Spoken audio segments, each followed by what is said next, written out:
Hello students, कैसे हैं आप सब लोग। उम्मीद है एनटीए का जो मॉक टेस्ट यानी कि प्रैक्टिस टेस्ट रिलीज हुआ है उसको आप लोगों ने अच्छे से प्रैक्टिस कर लिया होगा। हालांकि एनटीए ने ये बात साफ साफ कह दिया था कि जो भी उन्होंने मॉक टेस्ट बना के भेजा है उसे मॉक टेस्ट की तरह ना देखा जाए, उसको एक प्रैक्टिस टेस्ट की तरह देखा जाए कि कंप्यूटर बेस्ड टेस्ट कैसा होता है, आपको कैसे अटेम्प्ट करना होता है।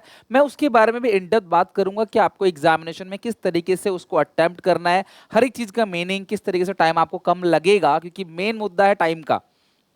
कंपटीशन को बढ़ाने के लिए, कुछ सिलेक्टेड बच्चों को सिलेक्ट करने के लिए एनटी ने टफ थोड़ा सा रखा है पेपर। यानी कि पेपर के क्वेश्चन भले ही बहुत ज़्यादा टफ ना हो लेकिन लेंदी है, क्योंकि 40 क्वेश्चन को पढ़ने में ही हम लोग 40 मिनट लगा देंगे और हमारे पास सिर्फ 45 मिनट का समय होगा और क्वेश्चन होंगे 50। 50 में से 40 करने के लिए मुझे 50 तो पढ़ने पड़ेंगे ना, तभी तो 50 में से 40 कर पाऊंगा। मैं 50 पढ़ूंगा, 40 आएंगे, 10 नहीं आएंगे और 40 करने हैं। तो एक अच्छी चीज़ ये है कि 40 करने हैं। अच्छी चीज ये भी है कि एनटी ने बोला कि पैटर्न ऐसा नहीं आएगा सेम टू सेम, मतलब ये नहीं कहा कि पक्का नहीं आएगा सेम टू सेम। एनटीए सिर्फ इतना क्लेम करता है कि जो हमने मॉक टेस्ट दिया है इससे आप पैटर्न का अंदाजा मत लगाना। क्या पता क्वेश्चंस कम हो, क्या पता क्वेश्चन ज्यादा हो। कुछ टॉपिक ऐसे हैं जो सीबीएसई में नहीं थे, बहुत सारे बोर्ड के बच्चे यहाँ पेपर दे रहे हैं, बहुत सारे स्टेट बोर्ड्स हैं, किसी के में कुछ है किसी के में कुछ नहीं है। तो कोई भी क्वेश्चन अगर आता है क्लास तो आप एनटीए को बाद में कोई क्लेम नहीं कर सकते, एनटीए आपको आंसर उसका नहीं देगा। बेसिकली एनटीए ने खुद को सेफ रख रखा है। लेकिन फिर भी आप लोगों की रिक्वेस्ट पे मैंने पूरा का पूरा मॉक टेस्ट का जो पीडीएफ है वो एसपीसीसी मोबाइल एप्लीकेशन में डाल दिया है। फ्री स्टडी मटेरियल के अंदर जाओगे, आपको class NTA CUET mock test के नाम से मिल जाएगा। अकाउंट इको बीएसटी का डाल रखा है क्लास, किसी से डाउनलोड ना हो रहा हो या किसी से मतलब क्वेश्चन बन ना रहा हो, किसी से क्लास खुल ना रहा हो, वो नेट इश्यूज आ रहा हो, क्लास बग्स आ रहे हो, हैंग हो रहा हो, तो आप क्लास वहां से आप देख सकते हो। आपके लिए एसपीसीसी वाला एप्लीकेशन पे डाल दिया है। बाकी कोर्सेज भी वहां पे हैं, आप चाहो तो सीयूईटी डोमेन के, इंग्लिश के या फिर क्लास आप जीटी के कोर्स भी आप चेक कर सकते हो। अकाउंट्स का जो डोमेन है मैंने उसका पूरा का पूरा एनालाइज किया और मैंने देखा कि क्वेश्चन का लेवल मॉडरेट है और बहुत सारी अच्छी बातें भी हैं क्लास जो हम लोग डिस्कस करेंगे वीडियो के अंदर, ध्यान से सुनना। क्वेश्चन का पूरा पेपर मॉडरेट है। कुछ क्वेश्चंस ऐसे हैं उसके अंदर जो बहुत डीप है, कुछ मतलब दो चार, बहुत ज्यादा नहीं। मतलब अगर मैं सीधा सीधा बोलूं, किसी बच्चे ने अच्छी तैयारी की है, मॉडरेट या मॉडरेट मॉडरेट से ऊपर लेवल की तैयारी की है, तो वो इसमें से क्लास 50 में से पूरे 40 के 40 क्वेश्चन को आसानी से कर लेगा। अगर आप ये वीडियो ध्यान से एंड तक देखो तो मैं काफी टिप्स दूंगा आपको, जिसके अंदर 50 में से 40 क्वेश्चन आप आराम से अटेंड कर लोगे। यानी कि मेरे एक एक स्टूडेंट को 50 में से 40 के 40 क्वेश्चन आते हैं, वो कर लेगा। 10 क्वेश्चन में दिक्कत हो सकती है, ये 10 बढ़कर 11, 10 से घट के 8, कुछ भी हो सकता है, बढ़ने नीचे घट जाए ठीक है। मुझे तो बेस्ट 40 जो मुझे पक्के पक्के सही पता है, मुझे उन्हीं 40 को अटेम्प्ट करना है। किसी बच्चे को 50 में से 50 आता हो, किसी बच्चे को 50 में से 40 आता हो, बात बराबर है, दोनों के नंबर सेम आएंगे, दोनों ही रैंक 1 पे रहेंगे, राइट। यानी कि क्लास दोनों के ही अच्छे नंबर आएंगे। इसे बोर्ड से कंपेयर मत करना, बोर्ड का लेवल अलग होता है, इसका लेवल अलग है। यहाँ पे समय इन्होंने बहुत कम रख रखा है। तो मैंने जैसे क्वेश्चन पेपर को देखा, एनालाइज किया, स्टडी किया उसके अंदर, तो आपको समय बहुत लगेगा, क्योंकि आप क्वेश्चन को पढ़ोगे, थोड़े से ट्रिकी क्वेश्चंस हैं, आप उनको पढ़ोगे, 4 स्टेटमेंट दे रखा है और कौन सा स्टूडेंट सही कौन सा गलत, तो आपको पढ़ना पड़ेगा डीप। कुछ चीजें पता है आपको, लाइक रिवोल्यूशन का गेन किस रेशियो में बटेगा, आप सीधा भाई कर दोगे ओल्ड रेशियो में, उसमें कितना सेकंड लगा, हार्डली 4-5 सेकंड। तो यहाँ से जो समय बच गया मेरे पास, लगभग 60 सेकंड मेरे पास यहाँ बचे हैं, इन 60 सेकंड को मैं किसी और क्वेश्चन लगाऊंगा। किसी किसी क्वेश्चन में 2-2 3-3 मिनट लग जाएगा। कहीं पे कैलकुलेशन, अकाउंट्स में प्रैक्टिकल भी बहुत कुछ दे रखा है, कहीं कुछ कैलकुलेशन दे देगा आपको और कैलकुलेशन करते रह जाओगे आप, 3-4-5 मिनट लगा दोगे और 5 मिनट लग गया अगर, तो समझ लो आपने लगभग 12% टाइम खराब कर दिया अपना। पूरा पेपर ही 45 मिनट का है, तो टाइम का एक इशू रहेगा। इसके अलावा क्लास कोई इशू नहीं है, उसकी प्रैक्टिस करोगे वो भी आराम से निपट जाएगा। बाकी आप टेंशन ना लो, मैंने ये पूरा का पूरा एनालाइज करके आपको बता दिया है कि किस तरीके से क्वेश्चन आ रहा है। मैं एक बात क्लैरिफाई कर दूं, एनटीए की तरह ही डिस्क्लेमर दे दूं, जरूरी नहीं है कि पेपर में ऐसा ही पैटर्न दिखेगा, लेकिन हम किसी रूट से तैयारी तो करेंगे ना। और जैसा क्वेश्चन दिख रहा है क्लास, मुझे एनपीओ से इन्होंने 6 क्वेश्चन दिए, तो यार 6 नहीं आएगा तो 7 आ जाएगा, 7 नहीं आएगा तो 5 आएगा। ऐसा थोड़ा ना कि एक भी क्वेश्चन नहीं आएगा इसमें से, और अगर नहीं भी आएगा तो हमें क्या पता, हमें तो पढ़ के चलना ही है इसको, हमें सारा कुछ पढ़ना है। एनपीओ के 6 क्वेश्चंस दिए हुए थे क्लास पेपर में, फंडामेंटल के 5, चेंज इन पीएसआर का 1, गुडविल के 2 थे, एडमिशन के 5 थे, रिटायरमेंट के 5 थे, डेथ का 1 था, डिसोल्यूशन का, मैं क्यों एनालिसिस कर रहा हूँ ध्यान सुना, डिसोल्यूशन का 5 था, शेयर्स के 9 क्वेश्चन थे, मतलब इशू ऑफ शेयर देखो ज्यादा आता ही है तो उसके यहाँ भी क्वेश्चन ज्यादा थे, रिडम्पशन के क्वेश्चन नहीं थे, डिबेंचर के 3 थे, रिडम्पशन के बारे में एक बेसिक चीज थी बस क्वेश्चन में, तो उतना तो क्लास आपको वहां पता ही चल जाएगा डिबेंचर में भी। बाकी फाइनेंशियल के बेसिक में 3 थे, कंपैरेटिव कॉमन साइंस के 1 था, रेशियो के 4 थे, कैश फ्लो का सिर्फ एक ही क्वेश्चन दिया, बहुत ज्यादा थ्योरी बना नहीं पाए मे बी, या पेपर में मे बी 1 से ज्यादा क्वेश्चन आए। तो देखा जाए हर एक चैप्टर से 2-4 नंबर तक का पूछा जा सकता है। शेयर्स बड़ा चैप्टर, ऑब्वियसली क्लास उससे थोड़ा ज्यादा पूछा जाएगा। मेरे को यहाँ पे एक चीज क्लास मुझे लगी यहाँ पे, कि जैसा कि मेरे को कई सारे बच्चे ना बहुत ज्यादा फोर्स कर रहे हैं, सर कंप्यूटराइज अकाउंटिंग करा दो करा दो करा दो। यार कंप्यूटराइज अकाउंटिंग मेरा सब्जेक्ट ही नहीं है, मैं कैसे करा दूं? सीधी सीधी बात समझ लो क्लास, कंप्यूटराइज अकाउंटिंग मेरा सब्जेक्ट नहीं। आप मुझसे बोलो सर हिस्ट्री पढ़ा दो, मैं कैसे पढ़ा सकता हूँ हिस्ट्री? वो मेरा सब्जेक्ट नहीं है। कंप्यूटर इन अकाउंटिंग जो है, यानी कि कंप्यूटराइज अकाउंटिंग, सीएस सिस्टम, वो बिल्कुल डिफरेंट टॉपिक है। मेरा सब्जेक्ट होता तो तुम्हें लगता है मैं तुम्हें नहीं कराता? खुद दिमाग लगाओ। मेरा सब्जेक्ट माइक्रो इकोनॉमिक्स करा रहा हूँ दूसरे चैनल पे, मेरा जो 11th वाला चैनल है वहाँ पे माइक्रो इकोनॉमिक्स चल रहा है। आज भी वीडियो आई है, क्लास कल भी आएगी, डेली आएगी जब तक वो पोर्शन खत्म नहीं हो जाता, राइट। बाकी मैं इकोनॉमिक्स और बीएसटी का भी चाहते हो ऐसे एनालाइज करके बता दूं तो मुझे कमेंट सेक्शन में बताना जरूर, ठीक है। तो इन्होंने टेस्ट में एक भी क्वेश्चन नहीं दिया, तुम इसके पीछे इतना परेशान हो। अब मैं ये भी जानता हूं कि मॉक टेस्ट में नहीं है, इसका मतलब ये नहीं कि पेपर में नहीं होगा, पर मैं भी जानता हूं पेपर में होगा तो कितने क्वेश्चन होंगे? 3 क्वेश्चन होंगे, 4 क्वेश्चन होंगे।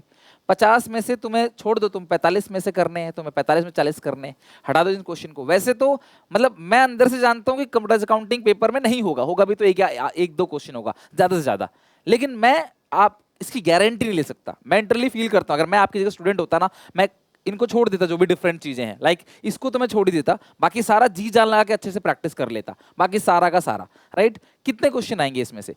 बाकी कोई भी क्लास बच्चा ऐसा नहीं है जिसने कभी पढ़ा हो। अगर किसी बच्चे ने कंप्यूटर अकाउंटिंग 12th में पढ़ा हो, स्कूल में पढ़ाया हो, तो मुझे कमेंट करना, क्लास कमेंट में बताना जरूर, राइट।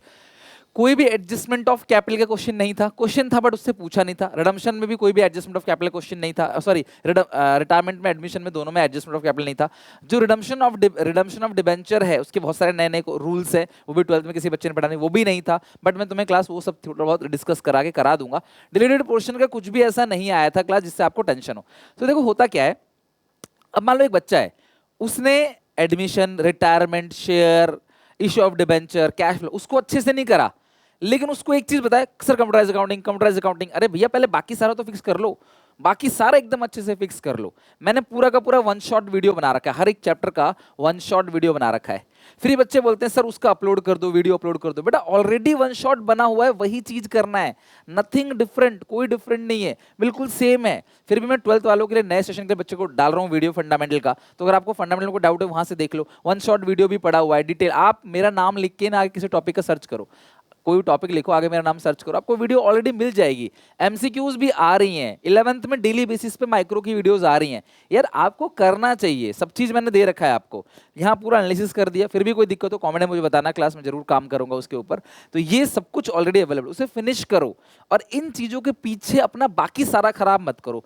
ये चीज जैसे मॉक में नहीं आया, मे बी पेपर में भी ना आए, इन चीजों के पीछे टाइम खराब मत करो। अगर तुम्हारा साथ, तुम मुझे बोलो सर मेरा सब कुछ कंप्लीट हो गया, अब मैं क्या करूं?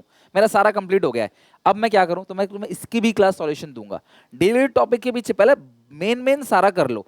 डेली टॉपिक चलो मैं करा दूंगा, मेन सारा कर लो। कंप्यूटर अकाउंटिंग स्किप कर सकते हो, नहीं तो बहुत आप सर्च करो यूट्यूब पे, कोई चैनल अगर मिल जाए तो आप वहां से जाके पढ़ लो, लेकिन इसके पीछे परेशान मत रहो, क्योंकि एक इसे पूरा पढ़ने में भी क्लास 10-12 दिन लगेंगे, इतना टाइम भी नहीं है। अकाउंट भी है, इको भी है, बीएसटी भी है, जीटी भी है, इंग्लिश भी है, कैसे करोगे आप? आपके पास टाइम की दिक्कत है। फिर आप ये नया टॉपिक उठा लोगे, फिर एक नया टॉपिक उठाया, 3-4 क्वेश्चन मैक्सिमम आ भी सकते हैं, नहीं भी, इसमें तो बिल्कुल भी नहीं था, क्या पता आ जाए तो 2-3 क्वेश्चन, मुझे लगता है वो भी नहीं आएगा, किसी ने भी नहीं पढ़ा पूरे इंडिया में, भैया कहां से आएगा?